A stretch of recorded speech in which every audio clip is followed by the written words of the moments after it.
welcome back to another edition of the podcast. And tonight is our Gameweek 13 National League preview and predictions. Tonight, I'm joined by Joe from Off the Line blog. Joe, firstly, how are you doing? Yeah, not bad, Luke. Becoming quite a regular now. It's like Paul for Thursday, you for Sunday, isn't it, at the moment? Yeah, at the moment. A fairly low-key weekend. Managed to go and watch Yeovil at home against Altrincham, and had a quiet one for the rest of it, just watching the golf. And good to be on.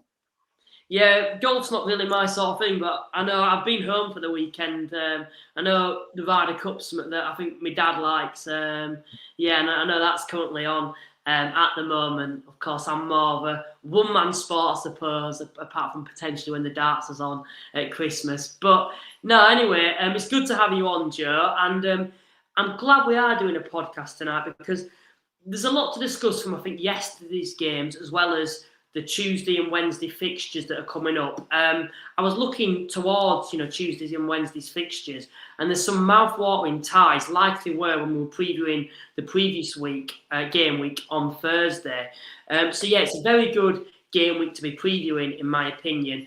Please remember, everyone, to like and subscribe. It genuinely does go a long way if you can do that. And also, check out our sponsors, Cards Accepted. There's a barcode in the top right-hand side of your screen, and if you use the barcode, it will take you straight onto their site and get 50% off your card machine. No contracts or monthly fees. And if you'd like to become a channel member, it's just £2.99 a month. You can use custom emojis for your specific club in the live chat, and you'll get early access to specific videos and interviews that we do in the future too. First, before we get on to tonight's topics, I'm sure it'll bring us on to a few with the live chat. Let's head over to the live chat and see what everyone's had to say. Ben's coming tonight, said evening, welcome to the stream, Ben. And then we've also had Junior, tell all your family and friends that we are going up and Yeovil reserves are staying down. Of course, for Yeovil, 2 wins on the bounce now for them. You saw them on Saturday, and it's probably a good place to start considering you was at the game. What were your thoughts on them and also Altrincham, who of course were defeated, and that's their 4th defeat in a row for them? Quite positive about Yeovil, to be honest. I thought it was a good performance, especially first half. I thought they were really good. I thought Andrew Olorabori was the difference. Brilliant for Yeovil. Asking problems of the Altrincham defence all the time. Always positive with the ball. Obviously got the goal through Morgan Williams. And one thing that you perhaps don't want to do is give Yeovil a lead, because they have got some really good defenders.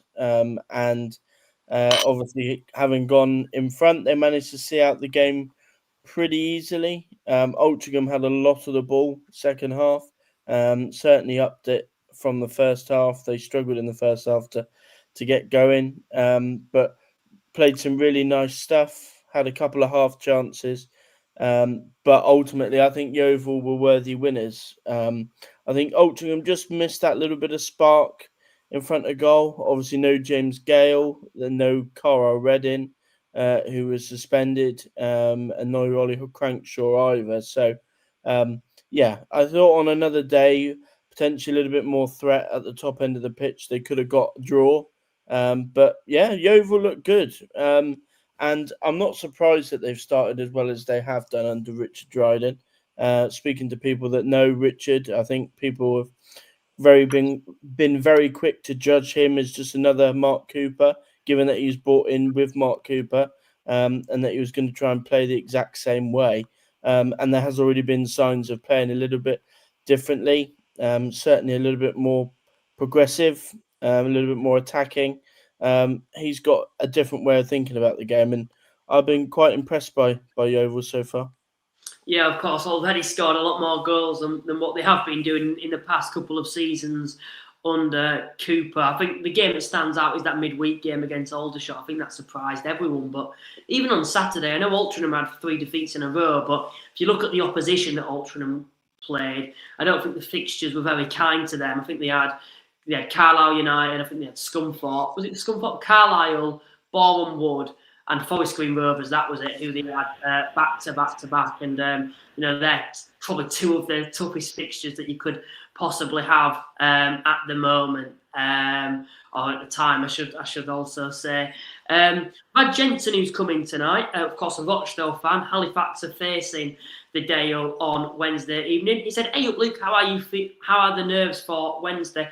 To be honest, probably not too nervous, because I see us as underdogs. I don't particularly have any expectations for us to get anything there. If you look at Rochdale so far this season, they've picked up a total of 27 points out of a maximum of 30. They've only had one defeat and won all the other games. So for me, I don't think there's much of an expectation there for us. I think if you was a Rochdale fan, you could potentially look at this as a bit of a banana skin, considering that Halifax, it feels like they've got into a bit of form now. 3 wins on the bounce for them. They're probably in the best position they could ever be to go to Rochdale and potentially get something there. I think we're probably in the best position possible at the moment with the way we're playing. Of course, still, I think it's a very big ask for us to come away from there with anything. Cool's coming in, of course, Forest Green fans, and thoughts on Forest Green versus York. Guys, we'll come on to that very shortly. But evening all up the Dale. Who are we hoping for in the FA Cup? I think that's a general question to the live chat as well. For me, as a Halifax fan, I'd love to get someone like Scarborough or Chester away, I think, for me, specifically.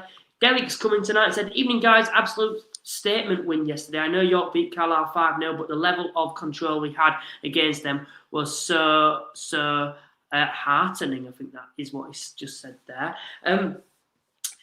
Yeah, I'll talk about Rochdale positively, and then I won't comment on Carlisle United because I'll just get loads of stick. But no, I think for Rochdale to go to Carlisle United, I think if you're looking at that, you'd probably look that Carlisle were desperate for a reaction after being defeated by 5-0. And Rochdale, it was a very professional performance as far as I'm aware, and from what I've seen as the highlights, they went there and won the match quite comfortably once again. So Rochdale for me, very professional at the moment. Even going back to that game against Solihull Moors, Solihull could have been seen as a bit of a potential banana skin. Solihull had just gone to York, won there, they'd have been high on confidence, and Rochdale, breezed past them. So, for me at the moment, I know the talk is all on Forest Green, isn't it? But they're really going under the radar. I think they can go 4 points clear, can't they, if they win the game in hand? Yeah, I think Rochdale have started really well. I think they've always been a team, certainly under McNulty, that they always control games fairly well. I don't think that's new, the fact that they were able to play in such a controlled fashion. I think what we are seeing this year is a little bit more purpose behind that control, and actually taking chances and creating chances more so. I think that I think they started really well. Certainly lots of positive signs. They're scoring goals, doing all right. I think game of the game week going into that round of fixtures was also Forest Green Rovers versus York City. James has come in and had his say, of course, a York City fan. Fair result for York at Forest Green. Bring on Scunny Wednesday, then Hartlepool Saturday. York are pretty solid, but that can all change. Just ask Carlisle United. We've also had Chris, who's come and said, "Big up, lads. I'm a Carlisle fan. Just ignore some of our fans, Luke, that are rattled by your opinions. It's all opinions." Well, to be fair, I'm not. It doesn't affect me whatsoever, to be honest. I actually like it when people disagree, but I'd like them to kind of put a point across as well, rather than kind of just insulting me. But to be honest, I'm not bothered by those insults at all. I found them quite funny, to be honest. There was one fan in the comments who still watches the whole live stream and still starts insulting me in the comments below. I just find it quite funny that he still spends the time to actually watch the whole podcast. And it's nothing against Carlisle either. We've had Oldham fans, York fans. I think even if we go back to when Wrexham were in the division and Notts County, there'll be a section of Wrexham and Notts County fans that at times we didn't agree with what I said. So, I think, to be fair, I'm not that bothered by it, and I genuinely don't have anything against any specific club. I'm a Halifax fan. People would say Rochdale, but I don't live near Rochdale, so I don't, to be honest, if that makes sense. But anyway, we've had Caroline who's come in and said, "Hi both, not sure I want to admit to be a shot supporter tonight, Luke." Yeah, a disappointing result on Saturday against Halifax. One thing I'm going to give Aldershot praise for, though, is that whenever you play them, you're guaranteed to have an entertaining game. You know it's going to be value for money. So, if you look at the fixture list and see Aldershot are coming to town, it's like, oh, that's a game I want to go to, because you know they're going to bring goals if that's them scoring or you being given a load of opportunities. And, that was the case once again. 4 goals by Halifax. It could have potentially been more. And, Aldershot got 2 themselves. It finished 4-2. Yeah, absolutely. I think I've been really impressed by Halifax, to be honest. It's a little bit of a slow start, but the last couple of weeks we've really seen them impress. I like Adam Lakeland. I think he's a fantastic replacement for Chris Millington, and I think he's made 1 or 2 tweaks. Obviously, brought in Owen Devonport the last couple of weeks, played more so alongside David Carwer, and I think they're decent. I think Chris Millington left them a pretty good squad, and he's added to that really well. And they've obviously, to beat Aldershot, you're going to get chances against them. The caveat that I would say is that I think Aldershot are still struggling with those injuries defensively. They had that problem last year. They've had that problem already this year. No Will Nightingale, no Matt Penny playing, two big players. I think when you always give up 2 or 3 goals a game, it's very difficult to keep winning games or getting things from games, because you have to be almost perfect going forward. They'll be fine. I mean, they've got a good squad. I like Tommy Ridgington. I think he's a good manager. And there's enough games where the way that they play will get them the rewards and they'll get results. So I always think, for me, Tommy Ridgington as a manager, I feel like if he was given a bigger budget, he'd be a very successful manager because of the style of football that he plays. If he, for example, got the York job, I think he'd do a pretty good job there. Forest Green, any of these clubs with a strong budget. But at Aldershot at the moment, I feel like he wants to play a style that's for sides who have got the best players in the league. And unfortunately for Aldershot, they've not got the budget to be able to attract the best players. And games are entertaining, but the issue is that they're bound to concede goals. And there's been games now, it looks where it's catching up with them, where they're not actually outscoring teams, and that's always seems to be the aim, isn't it? I know with Aldershot as well, there's this thing, isn't there, where they've had a large amount of significant injuries. For me, I don't think you can just use that as an excuse at all. I think it's a 40, it's a C. Every team has significant injuries.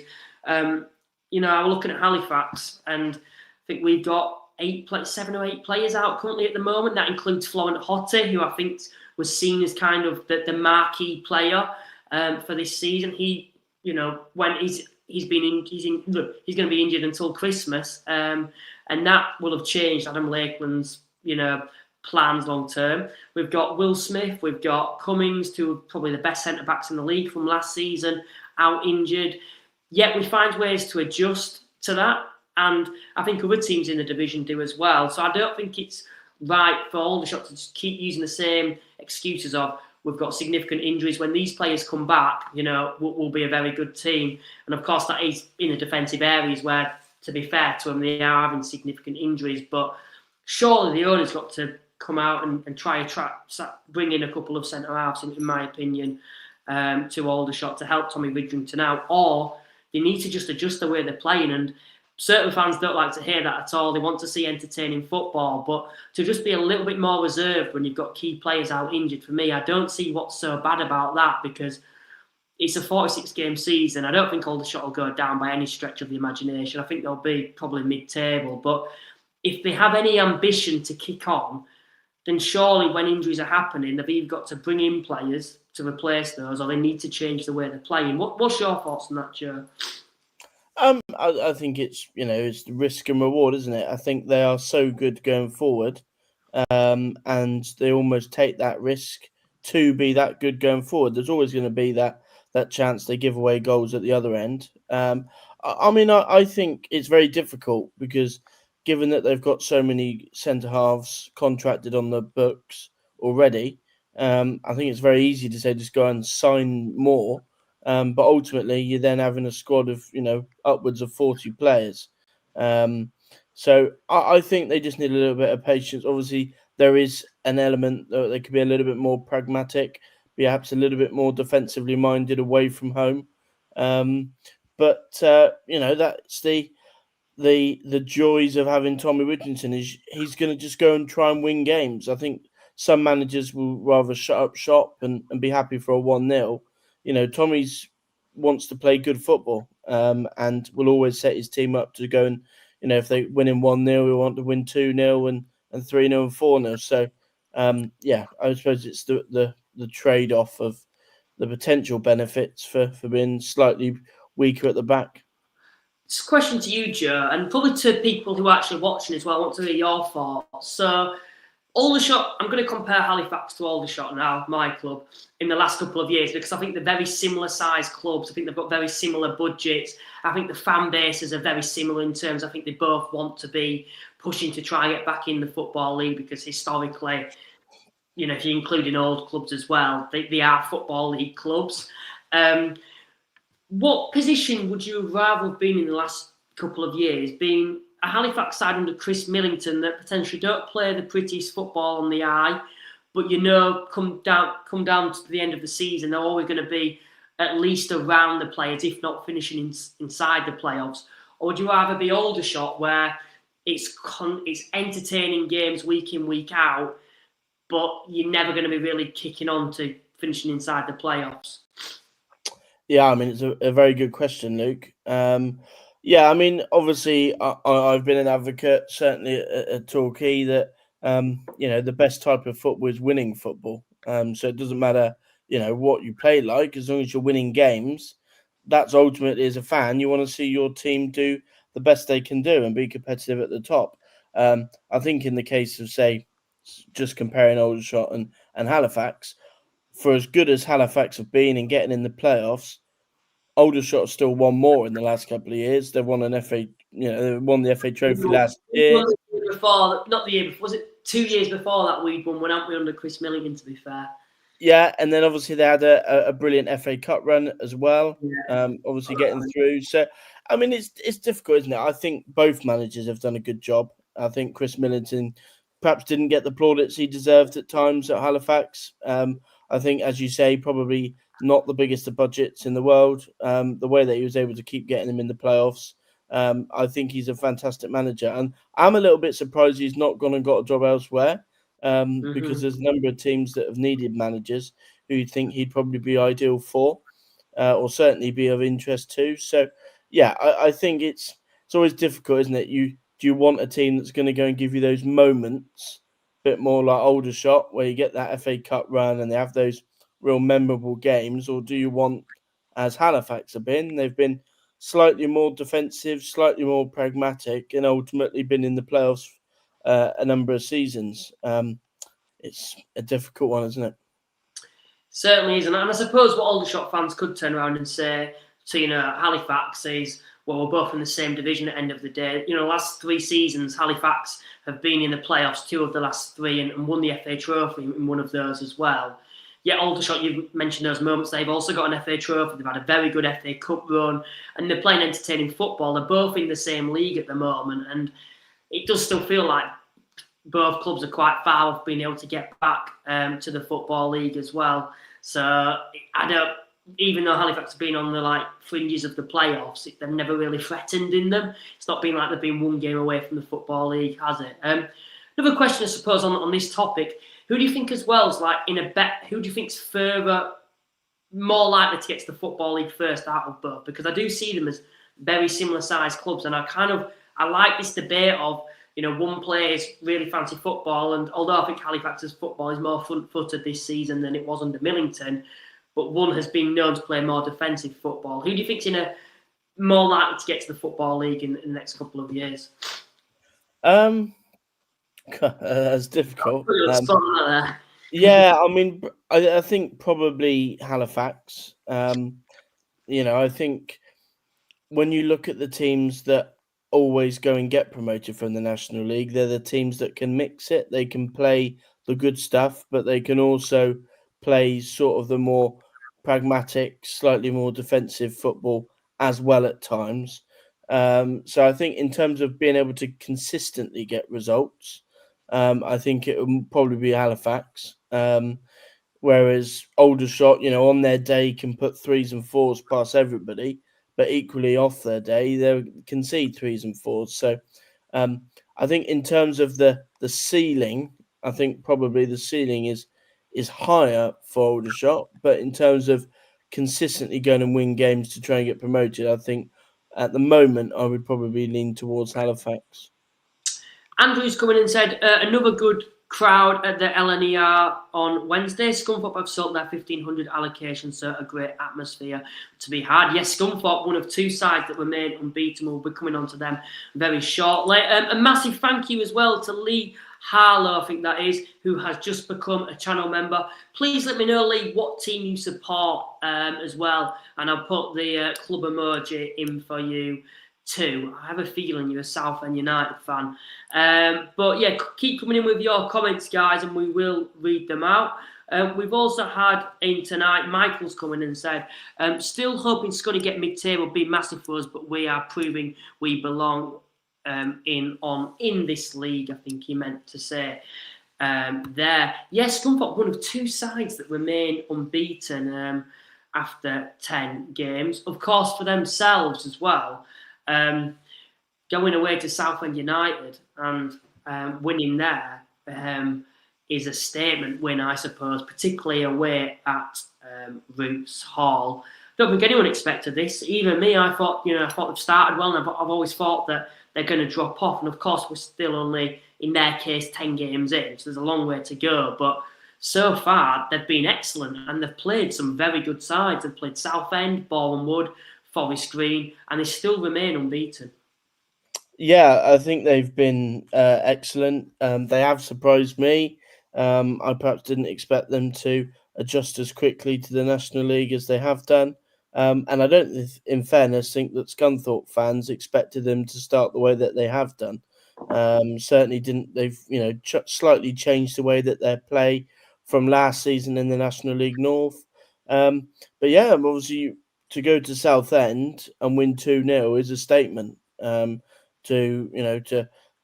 To be unbeaten. They had a really good performance against Forest Green as well, and obviously adapted it and came back in the second half against Boreham Wood to get a draw in that one. So, they've surprised people, haven't they? I think Andy Butler's proven a lot of people wrong, including myself so far.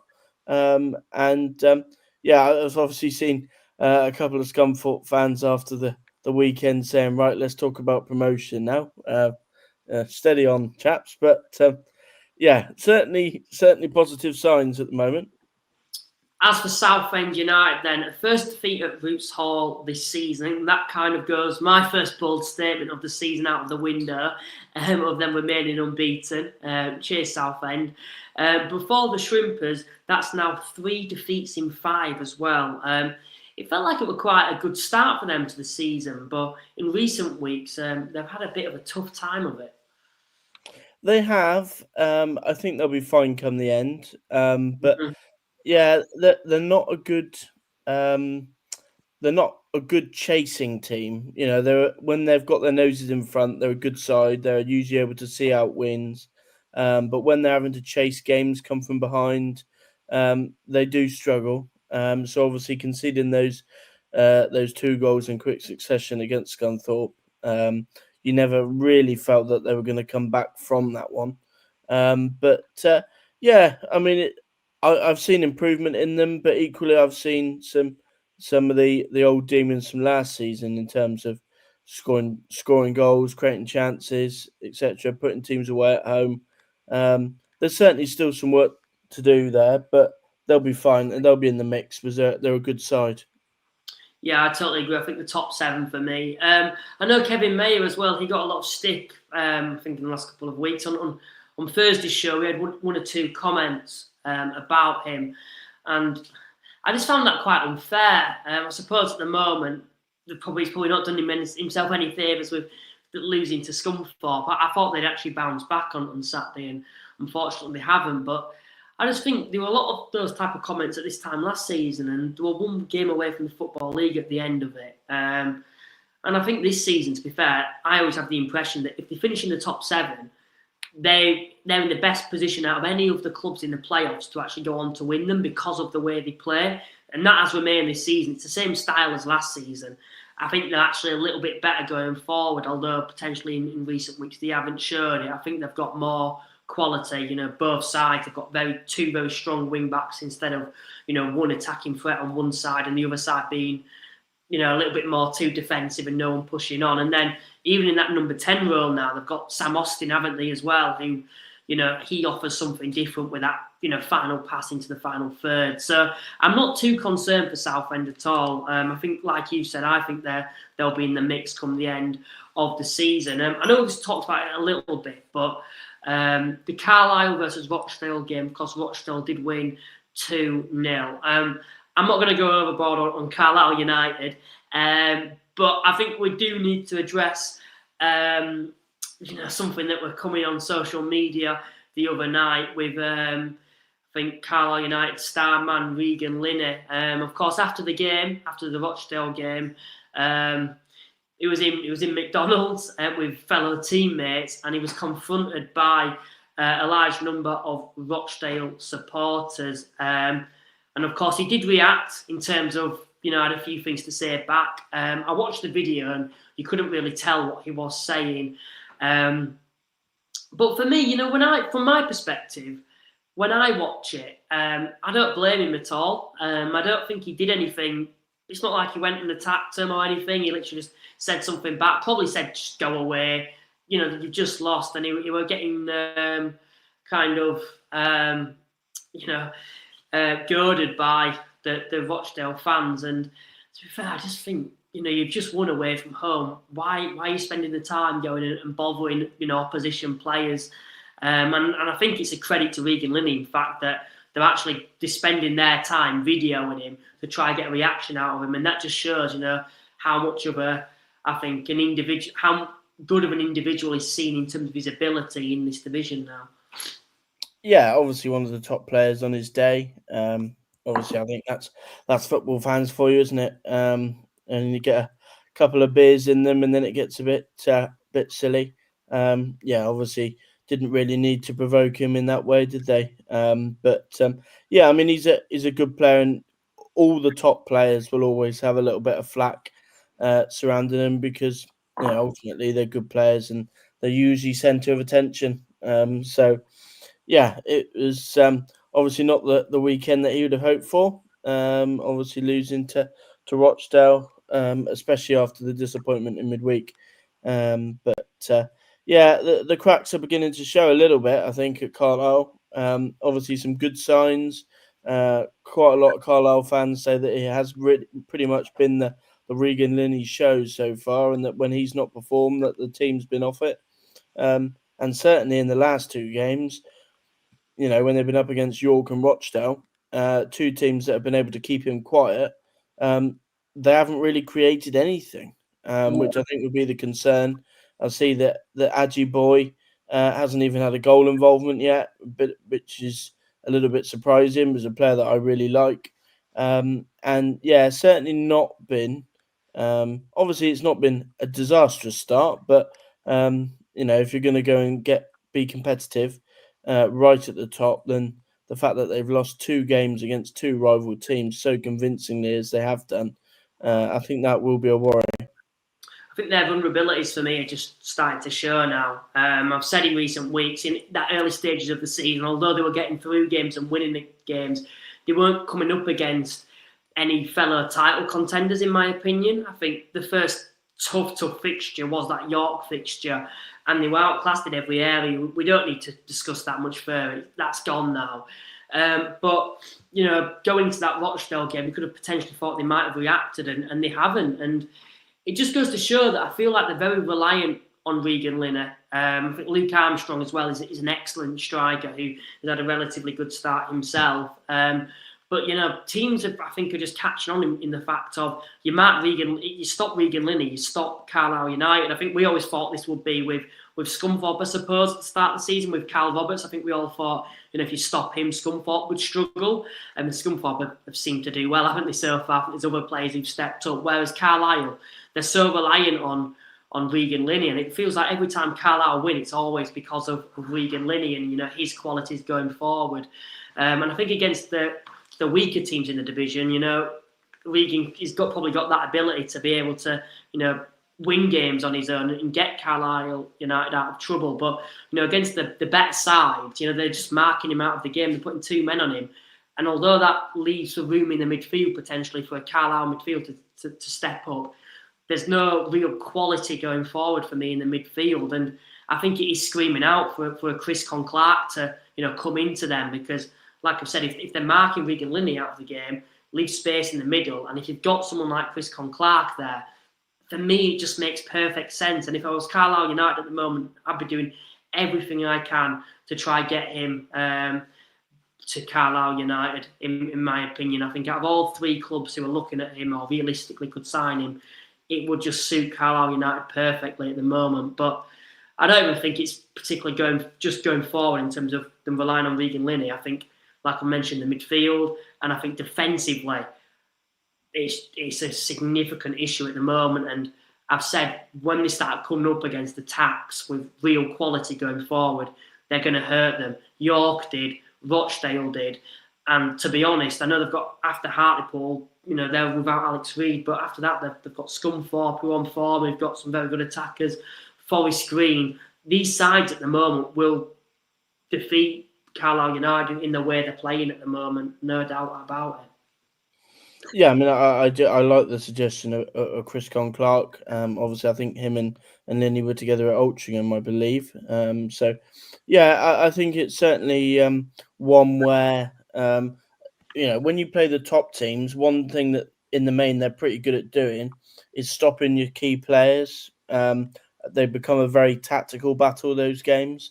And obviously, they've done a number on Regan Linney in two really big games so far. So, if you're able to have that extra player in the team that can almost take the burden off of, say, Linney and provide another avenue in which they can score. You mentioned, obviously, Scunthorpe.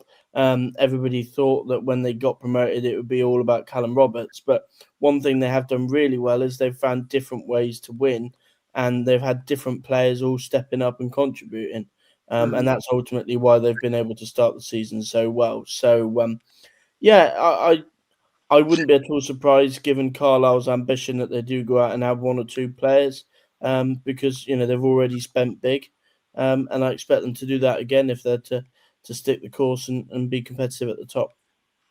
Lee's come out and said, got three important players out injured, which doesn't help Southend United at the moment. And then a Boreham Wood supporter has come in and said, Southend losing the last two doesn't do us any favours, as they will bring it even more Tuesday, hoping for a great game. Boreham Wood themselves, for me, they're the huge dark horse, in my opinion. If you actually watch them play, it's so unlike the Boreham Wood that we've seen in the past. It's not a case of them, I think a lot of people are lazy. I'll say, well, are just good defensively as they always are and just grinding out results. They're actually taking the game to the opposition and dominating games. And like I've said, it's so unlike the Boreham Wood of what we saw before they got relegated. And I think it shows me the qualities of Luke Garrard, the fact that he had this winning formula last time they were in the National League, and he's actually adapted it now into a type of football that's very fun to watch. And I think Boreham Wood is going to start becoming a place where you're going to want to watch Boreham Wood, because they've got some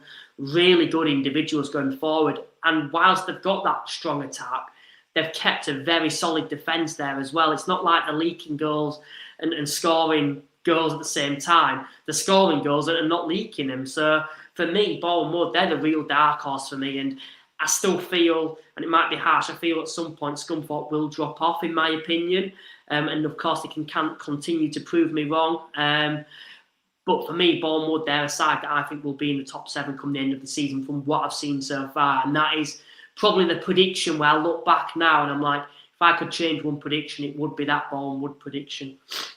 Yeah, I mean, I think you stuck the nail on the head there, really. I think it shows the quality of Luke Garrard. I think the best managers have an idea of how they want to play, but the real top managers are adaptable and they change it up. Obviously, they're not in the National League anymore, but Barnet have done that really well so far with Dean Brennan. They've used a number of different systems, etc. So, yeah, I obviously did it at the back end of last season. They went through that really tricky spell, Boreham Wood, in the National League South, where they didn't win for something like 5 or 6 games, and he ripped it up, went completely different. Ultimately, that got them promoted. And obviously, they've made 1 or 2 tweaks in the summer. They made a couple of fantastic additions. Really like Zach Brunt, obviously from Barnet. I think he's an excellent addition. And obviously Tom White as well. So, yeah, they've adapted to what we probably saw them when they were relegated from the National League. They're really doing well so far. Yeah, 100% agree. And the final game that I want to really focus on is Truro 5, Morecambe 0. Truro's second win of the National League campaign. They, of course, got that with an emphatic 5-0 victory over struggling Morecambe at the moment. Some very poor defending from Morecambe that for me is unacceptable. I don't really care about ability at this stage. I think the type of defending for me, it was lazy against Truro if you actually look and watch some of the goals. And I think the manager should have bollocked the Morecambe defence after that game, in my opinion. But for Truro, a big win for them. Of course, the 2 victories they have got, they've been quite heavy wins for them. I think just on a more consistent basis, they'll be looking to get a few more victories to be able to climb out of the relegation zone. Yeah, I mean, Truro, I think it's maybe not too early to say a must-win, but certainly we said before, haven't we, that if they're going to stay up, they need to win their home games. And obviously that was one game that you would imagine they would have really pinpointed and thought, if we can get a result here, that opens up a little bit of a gap between ourselves and Morecambe in the league table. For Morecambe, obviously really disappointing. They've been really good on the eye going forward this year. But I think when I was on last time, I said that Morecambe were really, really poor defensively. Really didn't like what I'd seen in the first couple of games. And that one of their fans actually said that they weren't far away actually defensively and that they were actually pretty decent. Well, you've then gone and conceded 5 at Truro. So, yeah, disappointing for them. Obviously, Aidan Marsh debut for Truro. He made a real difference in his first game. A lovely little flicked finish with the back heel at the near post. And, it's Truro are going to have to grind out results. I mean, it's going to be tough right to the end. And if they can keep grinding out results against the teams around them at home, that's ultimately going to be the difference. More like it from Truro. I don't think the talisman either for Morecambe actually scored, which is very good signs because it shows that they're not having to rely on Harvey. How I think a lot of people felt they would. I think everyone thought going forward they're going to be very reliant on him, and it's good to see that other players are stepping up going forward. And I just hope for Truro's sake is they can build a bit of momentum now going into this next fixture. They need to be able to get something from this game, and that's the concern for me with Truro is, you might get the odd win here and there. The main thing is they need to have a run of form that can get them out of that drop zone. And I think it's the case for any team, isn't it? 5 or 6 games, having that confidence that it breeds and that momentum, if you can get on a good run, it can do you wonders and get you far away from that drop zone. And that's something for me Truro need to do. They need to find little pockets of good runs of form within the season for me.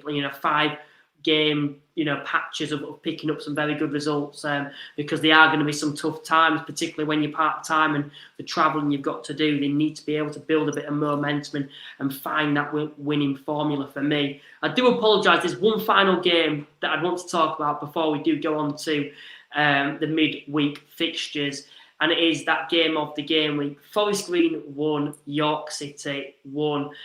Some will say quite an underwhelming game. I think both seem to cancel each other out. It promised to be, a very good first half after 2 early goals, but a little bit disappointing, I think, for the neutral that nothing much happened in that second half for me. But I think for both sides, it's Forest Green's longest unbeaten run to the start of the season.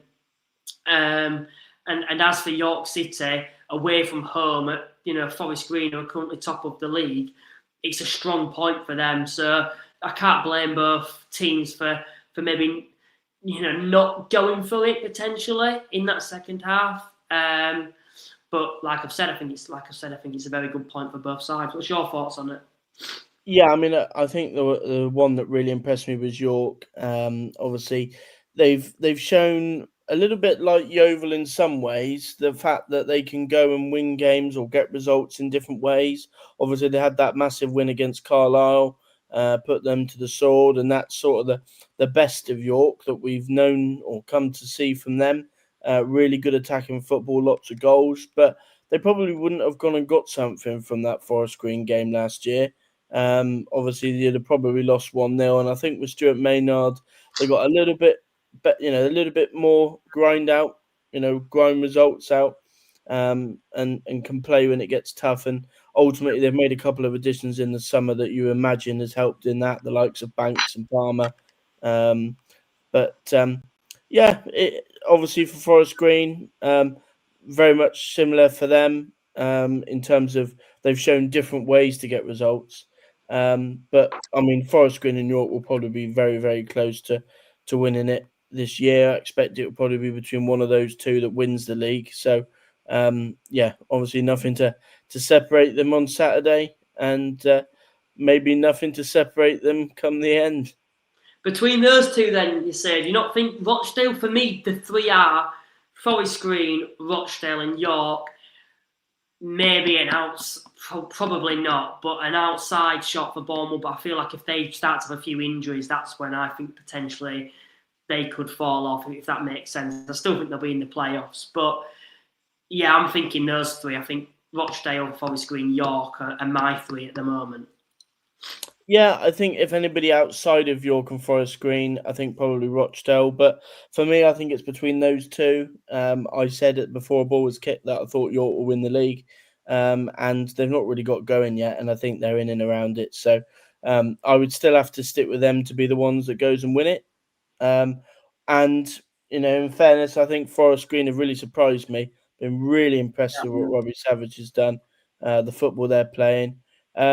And, when I look at those three teams, can Rochdale go out and make the signings that Forest Green and York can and really have that depth in their squad? In the summer, though, like Manny Disaruwe was a statement signing. And I think that kind of proved that, they kind of can, maybe. And I think they've got a good core of a squad overall as well at the moment. Yeah, I mean, the thing that I would, look at, for example, you look at Forest Green, if they get one or two players out of the team, they've got, 4, 5, 6, 7 players all waiting on the wings that can come in and play. If Rochdale were to go and get an injury to Manny Disaruwe tomorrow, they struggle. They don't have that real quality, whereas you look at for somebody like, York and Forest Green, if they want to, they can just go out and spend and bring in another striker or another midfielder. I think Rochdale have done a pretty good job in terms of creating a really good team, starting 11. But outside of that, I think they're the one team out of those three. I mean, look, they're all good teams, but I think if Rochdale were to go and get one or two key players injured in the next game or at some point, you'd think, is the quality beyond the starting 11 really going to keep that level up? I don't know. I know it's against Solihull, so potentially, like in a big match, it may make more of a difference. But Deesruwe, for example, was actually suspended for the Solihull game, and they still, got through. But I get what you mean, because I suppose, there's no one else within the club who can kind of do the job like Manny Deesruwe can, if that makes sense. He's a bit out on his own. I think in this whole division, to be fair, I think he's a very unique striker, because he's a good target man. He holds the ball up well, but he's also good on the ball as well. He's not just your target man who can hold the ball up and lay it off and score from set pieces and be a good finisher. He can drop deep as well, and I suppose that's maybe where Rochdale don't have, and I don't think many clubs, to be fair, have a backup for that, if that makes sense overall. But to be fair to them, I thought they did pretty well against Solihull without him, but potentially against better opposition, we may have seen a bit more of a major effect. Anyway, we're going to come on to the predictions now. 45 minutes in, and we've not even got onto the predictions yet, and it's a Sunday night, so I do apologise, guys. But as we've got a lot here, please remember to like and subscribe. It genuinely does go a long way if you can do that. And if you'd like to become a channel member, it's just £2.99 a month. These are the scores on the doors anyway at the moment. A bit of a typo there. It was actually, I believe, 10-8 this week. So although it does say, oh no, that's last week. That's why it's a typo. This is how the scores are looking at the moment. I'm in the lead because of last time you was on, Joe, so that's why I brought you back on tonight. I believe I won last game week. I think it was like 9-4.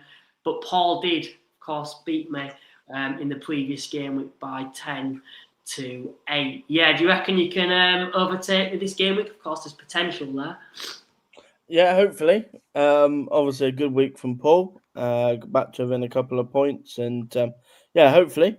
My record on so far on the pod has not been great, but I'm getting better. So yeah, hopefully I can better my score from last time.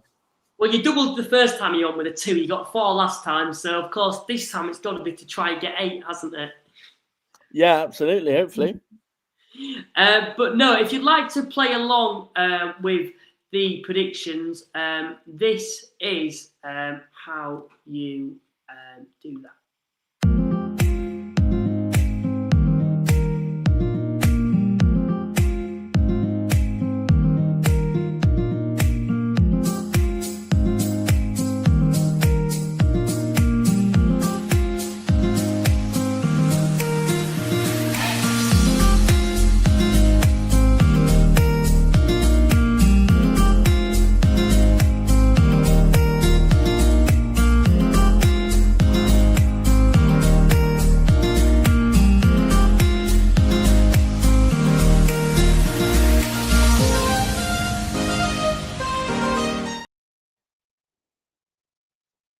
First game that we are going to have a look. I've still got the thing overlaying, but the first game we are going to have a look at then is Aldershot Town versus Braintree. As for Aldershot, defeat on Saturday to Halifax. This is a huge game now. If you actually look at the placement of both sides in the division, both sides currently are down there, and I think for both sides, they've got to see this one as a match. As potentially a must-win fixture. How do you see this one going? Yeah, obviously Braintree, really good at home, albeit having lost on the weekend, but usually better at home. Aldershot, yeah, I mean, I think perhaps there's a little bit of blind faith at this point, but I like Aldershot. I think they're a decent side on the day. I think they've got quality in their team. I'm going to go with a 3-2 to Aldershot. I think they'll score goals again. They're always a safe bet for that. And, potentially Josh Barrett to score the winner. I think Aldershot, for me, they need a reaction. And I think they always do seem to step up when they need a reaction. Braintree themselves have conceded 21 goals this season. So clearly themselves are pretty shaky, and we know that Aldershot are capable of scoring goals. Of course, on the forward side for Braintree as well, they've only scored 12 themselves. And I know they're coming up against an Aldershot side that are going to guarantee you chances, but only scoring 12 against a side that's got a very good, an attack that's capable of scoring a lot of goals because of the way they play. You've got to be going to Aldershot with the intention of being able to outscore them. And I don't think Braintree are capable of doing that on the forward side of things. So I'm actually going to go for a 3-1 Aldershot win. Moving on to the next fixture, it's Boreham Wood versus Southend United. It's turned into a bit of a cracker, and I suppose Boreham Wood are actually coming into this as the favourites. So if you actually look at the current standings and the form that Boreham Wood are currently at, Boreham Wood sit third in the league at the moment. One defeat that actually came on the opening day to Rochdale. So they're unbeaten in 10 games now. Coming up against the Southend United side, who've had 3 defeats in the previous 5, certainly will be low on confidence at the moment. I'm actually going to go for a Boreham Wood victory here. I'm going to go for a 2-1 Boreham Wood win. How do you see it going? Yeah, I'm going to follow suit, actually. I'm going to go with the Boreham Wood win. Been so impressed with them. They're a really good side. Southend, obviously, I don't believe they've got Scott Morris at the moment. He's picked up a little bit of an injury, and obviously struggled the last couple of games. I'm going to go over 1-0 for Boreham Wood. I think their quality in the wide areas might cause Southend problems. The likes of Abdul Malik and Rush running in behind. I can see Boreham Wood winning that one. They can't get rid of this tag even when they're doing well in the league and scoring goals. 3-0 to Boreham Wood. I think it just kind of works well, doesn't it? But I suppose this season you can't really use that, can you, with the way that they're playing at the moment. Moving on to the next fixture, Morecambe versus Gameweek. So this is another game for me that screams goals. Morecambe conceded a lot. To be fair to them, though, have scored a relative amount. Well, maybe potentially not, but it feels like they're capable of scoring. They've got a lot of quite exciting attackers there. They're actually averaging, in the first 9 fixtures for Morecambe, they're averaging to concede 3 goals a game. As for Gateshead themselves, in their 12 fixtures, they've also conceded 27 goals. So it's not too pretty for them on the defensive side either. I think both sides are very Marmite, aren't they, so far this season? They've shown signs of, capabilities, I suppose, particularly on the forward side. But they've both had some very heavy defeats. I think, like I said, I think it'll be quite a cracker, this one. I think both sides have got some good individuals going forward, but defensively, I think are both very vulnerable too. So I'm going to go for a 3-3 draw. I think this will be a cracker. How do you see it going?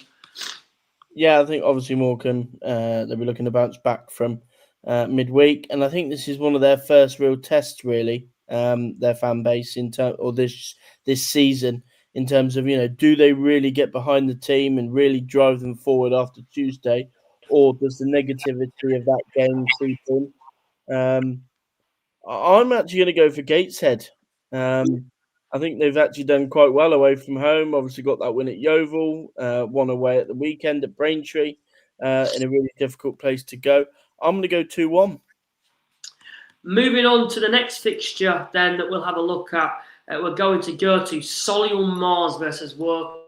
A little bit more of an underwhelming game considering the lack of goals that both sides scored. Both have certainly had disappointing starts to the season. Solihull Moors have already let Matt Taylor go. As for Woking, currently Neil Ardley is still in charge there. Screams a draw for me. I'm going to go for a 1-1 draw. How do you see it going? Yeah, obviously the Neil Ardley derby back against his former team. And obviously Josh Kelly as well, now at Woking, formerly of Solihull Moors. I think Neil Ardley will want to make sure he gets away from that game and try and get something from it against his former team. I'm actually going to go with 1-0 to Woking. I think I'll just something about it tells me that Neil Ardley might be able to go back there and get a result. Yeah, I think overall he has quite a good record against his old clubs, doesn't he, Neil Ardley? And he seems to always have that kind of additional as I think any manager would, additional kind of, I suppose, enthusiasm, I'll say, to go to all clubs, I should say, and win against their old side. Moving on to the next fixture, Sutton versus Yeovil. Yeovil recently have gone on a bit of a good run. Of course, 2 wins on the bounce for them now against Altrincham and Aldershot. As for Sutton, testing times for them at the moment. I am actually going to go for another Yeovil win. I'm going to go for a 2-0 Yeovil win, and I do think after this fixture, I think Sutton will sack Morrison. What's your thoughts on this game? Obviously, Steve Morrison's already gone. Has it? When have I missed that? Oh, blooming heck, of course he has.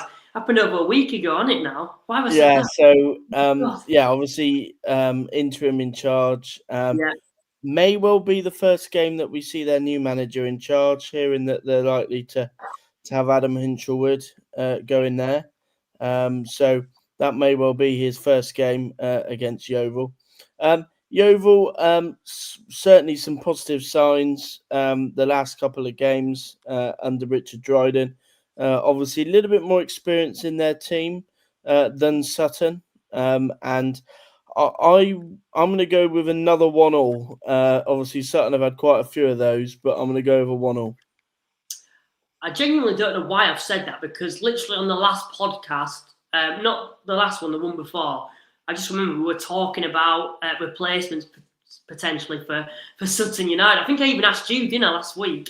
Who would you have as the replacement? So, that's not very good for me at all there. But we'll move on from that fixture and head to Truro City versus Eastleigh. Eastleigh themselves picked up a point at Wealdstone, of course, down to 10 men, which may have changed the way the game went. As for Truro, potentially, I've mentioned, haven't I, that if they're wanting to stay, they need to go on a good run of form. Maybe a bit of a tricky fixture, of course. Eastleigh, with their new manager, it's his second game now in charge for them after picking up a result at Wealdstone. Of course, Eastleigh, previous to that as well, actually won against Southend United. Both sides, based on last week, based on Saturday for Truro, are clearly capable of scoring goals. I think Eastleigh are as well, if you actually look at the attacking talent there. Although potentially over the season they've not shown it. I think they will in this game. I'm going to go for a 2-2 draw. How do you see it going? Yeah, obviously we'll have a couple of days on the grass for Scott Bartlett as new Eastleigh manager. I think it'll be interesting to see how they adapt in his first game. For Truro, they'll be looking to bounce back, follow up their win against Morecambe. And you mentioned obviously about they need to put that little run of results together, and potentially there's a chance to do that here. Certainly that'll be their aim. I'm actually going to go for draw. I'm going to go with a 0-0. Not the most exciting game, but I think Truro will really see this as a good opportunity to perhaps put a little run of results together. So I'm going to go 0-0. Moving on to the next fixture that we're going to look at, it's going to be Altrincham versus Tamworth. Altrincham will be desperate to get back to winning ways. Had a tough run of fixtures, of course. I think that is 4 now on the bounce after that. 4 defeats on the bounce after that defeat to Yeovil. Tamworth themselves on very good form. I think just 1 defeat and 7 for them so far. I'm going to go for a draw, a 1-1 draw for this fixture. How do you see it going? Yeah, obviously Tamworth in the better form. Altrincham certainly very light on numbers. Only had 4 substitutes at the weekend against Yeovil. And, Tamworth are a really difficult team to play against. Very contrasting styles. Altrincham look to get the ball down and play. Tamworth a little bit more, as you mentioned earlier, a little bit more pragmatic. I'm going to go with another draw. I'm going to go 1-1. I think, Altrincham will get back to getting some points on the board, but ultimately I think Tamworth will find a way to grind out something on the road. I think before the ball was kicked, or just how I think a lot of people view Tamworth with their budget and them being part-time, you'd say this is the perfect fixture for Altrincham to get back to winning ways at home against the part-time side, but I probably wouldn't say it is. with the way that Tamworth play, the contrasting styles, and the amount of injuries you've mentioned there that Altrincham are having at the moment to key players as well. I don't think he's doing them any favours at all at the moment. And this is a tricky fixture, particularly with the form that Tamworth have had are on currently at the moment. Moving on to the next fixture that we're going to have a look at, it's going to be Boston United versus Forest Green Rovers. I'm not sure why, but I do see this as being a bit of a tricky game for Forest Green, although I do think they're going to win. What interests me with Forest Green is when they do eventually have that defeat, which will come at some point, how are they going to react to that? At the moment, it's been pretty plain sailing for them. They've done very well. Even the York game, for example, they probably were the more likely out of the two to go on to win that game, although I think it was a very good point for them anyway, and it certainly was for York. But be interesting to see when Forest Green do slip up, how they react to that. I don't think it's going to happen in this game, just based on how Boston have started. I think they'll be able to win this one, although I think it'll be quite a tricky one. I reckon it'll be a 2-1 Forest Green win. How do you see it going? Yeah, I certainly don't think it'll be an easy one. I certainly think Forest Green will probably have a lot of the ball. Boston will probably be quite happy to just sit in their shape against that, work really hard, trying for straight Forest Green. Obviously, they drew last time out, Forest Green, Boston as well. Boston, for them, it probably would have felt like a loss, the fact that they conceded so late on. I am going to go with Forest Green, but I'm going to go 1-0. Moving on to the next fixture that we'll have a look at, it will be Brackley versus Wealdstone. Brackley, of course, a defeat at the weekend away to Solihull Moors. As for Wealdstone, bit disappointing for them, picking a point up against Eastleigh at home. Eastleigh going down to 10 men, though, after 50 minutes. Potentially, Wealdstone would have liked to have gone on to win that game. And I think this is a tough fixture for them. I know Brackley lost last week away at Solihull, but I think this is a very difficult place to go. As I think a lot of people expected before ball was kicked, I think they're proving us all right, aren't they, with them making it a bit of a fortress. And I think Wealdstone are going to struggle. On a Tuesday night in Brackley, I think for me, as a Halifax fan, that's the one place I don't want to go on a Tuesday night, is to somewhere like Brackley away from home. So I think Brackley will win this game 2-0. How do you see it going? Yeah, Brackley have adjusted quite nicely, I think.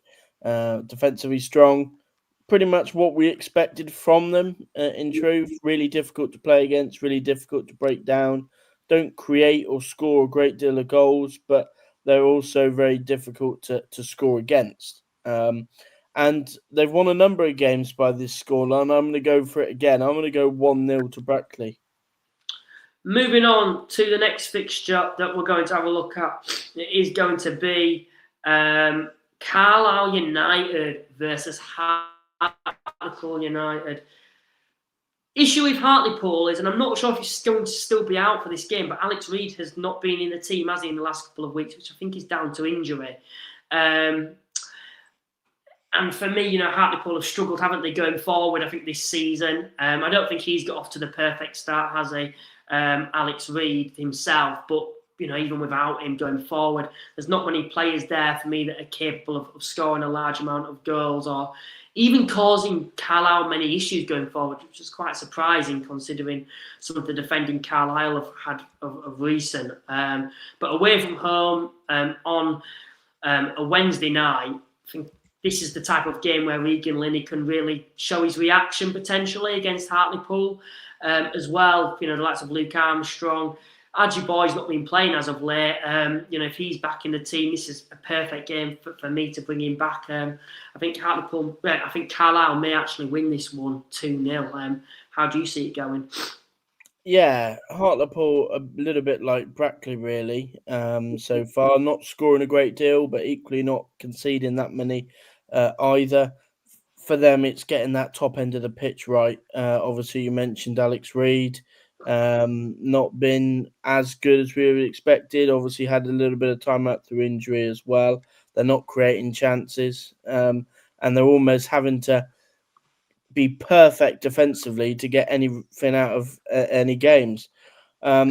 For Carlisle, I think that they will find this one really tough. I think Hartlepool will come and frustrate Carlisle. And I'm actually going to go for a draw. I'm going to go with a 0-0. I think Hartlepool will probably see that as a good result to go to Carlisle, make it difficult for them, and get something from the game. So no, you still think that goal drought for Carlisle will go on for 3 games with the attack that they have got? Because that's the one thing for me. I do feel like that's the one area where I feel they can compete for the title is that front three, if they can get Ajiboye back on form as well. Luke Armstrong, I think, has had a relatively good start to the season. Regan Linney certainly has. I know he probably hasn't covered himself in much glory in the previous 2 games, but I think overall strikers do go on bad runs of form. But potentially I understand, because it does feel like teams are kind of switching on now, and if they stop Regan Linney, they stop Carlisle United, don't they? And if Hartlepool do that and mark him out of the game, then I think the way Carlisle are playing, they're running out of options, because the midfield certainly isn't stepping up for me at the moment. Yeah, absolutely. I think for Carlisle, it's more just the confidence to play. They've come up against some 2 decent sides in New York and Rochdale, who make it very, very difficult for you.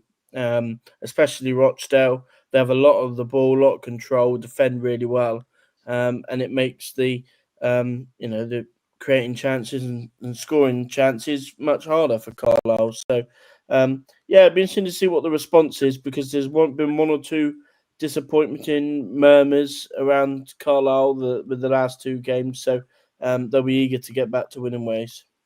Moving on to the next fixture, it is a derby, an old historic derby, I suppose. Rochdale versus FC Halifax Town. Rochdale, we've mentioned them.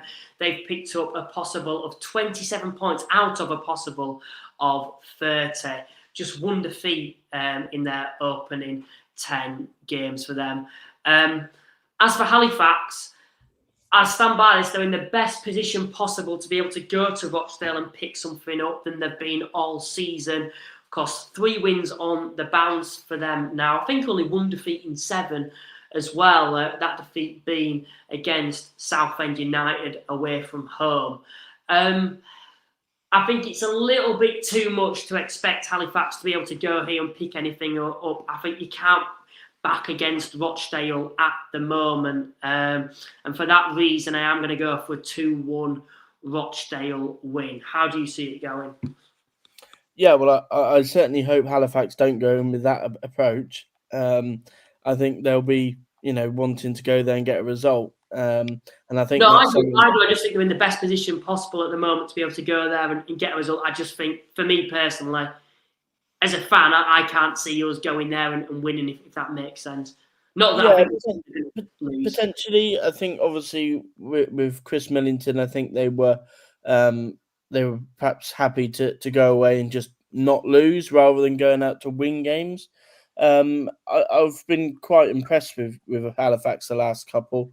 Obviously Rochdale back to winning ways on the weekend, and a real statement win as well against Carlisle.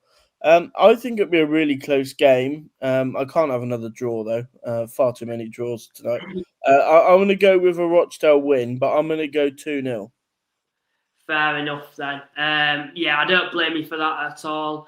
Currently, with the way that Rochdale have started the season, I don't think I think I'd be being biased if I backed against them. I know Halifax have got 3 wins on the bounce, but I think with the way Rochdale are playing, I don't think there's not many teams in this division that I think I'd back them to drop points to currently at the moment. But moving on to the final fixture of the game week, York City versus Scunthorpe United. York back at home, first time back after that 5-0 victory over Carlisle United. Coming up against a Scunthorpe United side that, as we've mentioned, they're one of 2 sides that remain unbeaten this season in the National League. Do you think that will change after Wednesday night? Scunthorpe certainly hope it doesn't. I think this is another chance for them to really go and show what they're about. Obviously had a really good start, couple of really standout results. And yeah, obviously York have had 2 really good results in a week, so it's going to be interesting for them to go in and see if they can make that another win against Scunthorpe. York will be the favourites, of course, at home, started well. I think it'll be a really, really close game. Yeah. Potentially separated by a penalty either way, but I am going to go for York. I'm going to go 2-1. I just think potentially that their quality going forward and the experience in their team could well be the difference. I think this will be a really close game as well. And unfortunately, I'm going for the same prediction as you. For the predictions league's sake, it's probably not the best, but 2-1 to York. I just, like you've mentioned, the quality going forward for York is just ridiculous. And I feel like now they're back on form, if that makes sense. I think a couple of weeks ago, under Hinshelwood, or potentially even when Maynard first came in and they were adjusting, I might have potentially gone for the opposite result in a 2-1 Scunthorpe. But I just feel like York have really found themselves now. They've got that settled side. I just think it's probably too big of an ask, again, for me, for Scunthorpe to win there. But I think it'll be a really close game, this one. And it's one that I'm a bit annoyed that it's on at the same time as the Rochdale-Halifax game, because I'll be at the Rochdale game for Halifax. But, I think both of those fixtures are very similar, the Rochdale-Halifax and York-Scunthorpe. I think they'll be very tight. But I just back in both home teams just about in both of those fixtures, with the quality, particularly for both sides going forward at the moment. Yeah, absolutely. I think if Scunthorpe can go to York and get a result, I think we'd really have to start taking Scunthorpe seriously in terms of being, up there come the end of the season. Not that we aren't at the moment. Obviously started the season well, but if they can go to York and get a result, certainly given who they've played so far, the likes of Boreham Wood, the likes of Forest Green, and the fact that they're still sitting in a pretty good position. It would be a really good statement for them. Yeah, I don't think it's a case for me of them having an easy start, and they've got a bunch of fixtures coming up where they're playing some tough sides. They've actually had a relatively tough start, I think, so far. They've had to play Forest Green, they've had to play Boreham Wood, they've had to play Southend, and they've remained unbeaten against all 3 of those, and won the majority of the other games as well. And like I've said, I think for this fixture, this is another big test for them. And potentially, I wouldn't be overshocked if they picked anything out. And I think if they did win this game, for me, that is when I'm like, yeah, I need to start taking Scunthorpe seriously this season. Because that would then be 4 sides that you expect to be in the playoffs come the end of the season that have remained unbeaten to, which for me shows signs of a side that will finish in the top 7 at least come the end of the season. But as it stands at the moment, I still think York will have a little bit too much. But no, that more or less wraps up the predictions. Please remember to like and subscribe, everyone. It genuinely does go a long way if you could do that. Also, remember to become a channel member. It's just £2.99 a month if you can do that. Check out our sponsors, Cards Accepted too. There's, of course, the code in the top right-hand corner of the screen where you can, of course, put your phone against it and straight away you're straight onto their site. Joe, once again, thank you very much for joining me tonight. Of course, 2 weeks running now. It's been good to have you on and talk National League once again with yourself. Yeah, cheers, Luke, for having me on. Great again to be on discussing all things National League. And thank you to everyone that, of course, has tuned in tonight as well. I do genuinely appreciate it. I do have to apologise because I have been full of cold on the last 2 podcasts. Hopefully that will be gone for Thursday's show. Please remember to check out the latest video that we did of the York versus Carlisle United game from pitch side. We, of course, myself and me, I call him the cameraman, my mate, of course, went to the York City game and filmed there, and we had a very good time, and a massive thank you to York City for that once again. But please remember to check out that video.